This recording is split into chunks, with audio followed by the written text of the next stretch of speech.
Welcome back, class. Today's lesson is going to be a little bit of a longer one because it goes over a specific aspect of the cards that has wide-ranging effects, and these are character traits.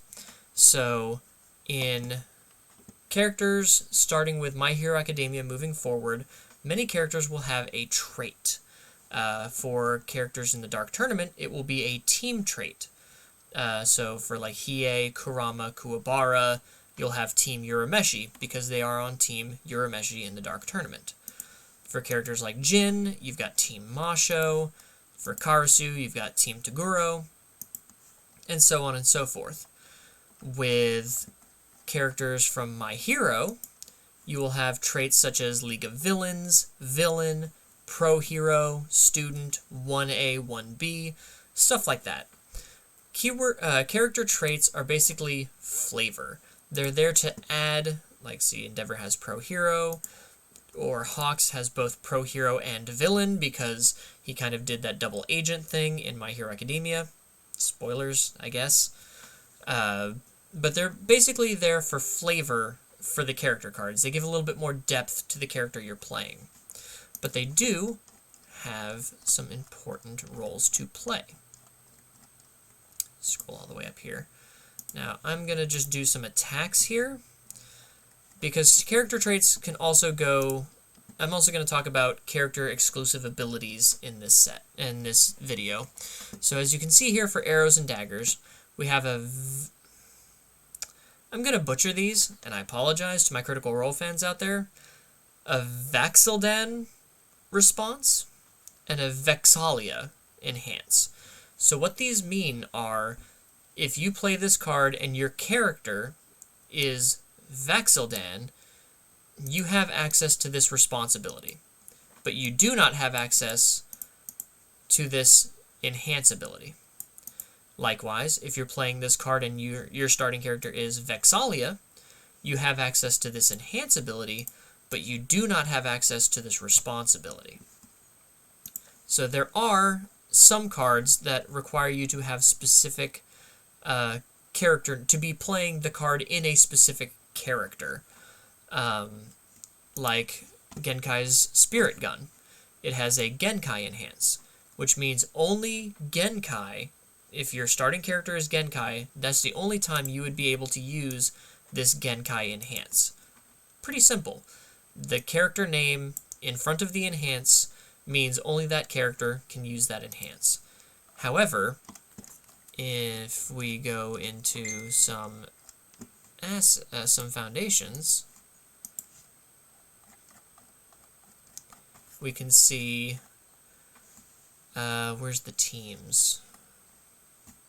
Like Rokuyukai Huddle, we have a Team Rokuyukai response, which means you can only activate this responsibility if your character has the Team Rokuyukai trait, which I believe Team Rokuyukai is Chu and Rinku, if I remember correctly. I know there's also Zeru, but he doesn't have a character card in the set. So you can only use this ability, this response, if your character has the Team Rokuyukai trait. So similar to the character exclusive abilities, you have keyword trait exclusive abilities like the Team Rokuyukai response. Also moving forward, or moving backward I should say, we have, where are you? Like say Snap Out of It. We have a student first enhance. So you're only allowed to activate this first enhance ability if your character has the student trait, which a lot of the Class 1A from My Hero Academia will have. We have cards like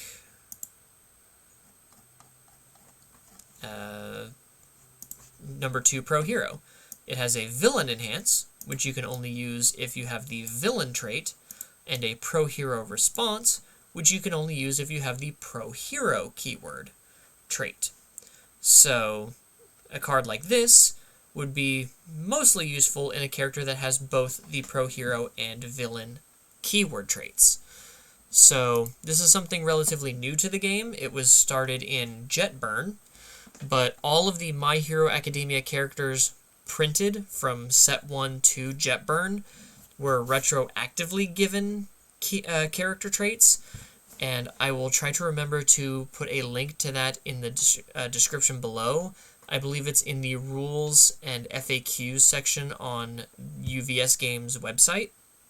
It should have a list of all the characters with their character traits from the My Hero Academia sets. So this is kind of cool, but it's mainly a deck building thing. Like Chivalrous Thief here has a villain form, so you can only use this form ability if your character has the villain trait. So if you didn't have the villain trait, you would only be given access to this one responsibility. So it's kind of a cool deck building trick because it gives you more powerful abilities if your character adheres to a specific trait. And otherwise, you can still use the cards, you just wouldn't have access to the abilities. Like on Gotta Go Faster, anyone can use this top enhance of if your attack is at least double its printed speed, add the top card of your discard pile to your hand, but only Endeavor has the access to if you have 15 or less health, this attack gets +1 damage enhance. So some foundations or attacks will be good, but they'll be even better if they're played in the characters or the types of characters they were best designed for, if that makes any sense. So if you open a pack and you see something with a character trait or a character name, exclusive ability, maybe take a look at that character if that card looks like it would be good for you. So it's really just deck building use. So yeah, that's pretty much all I have to say about character and trait exclusive abilities. So until next time, class dismissed.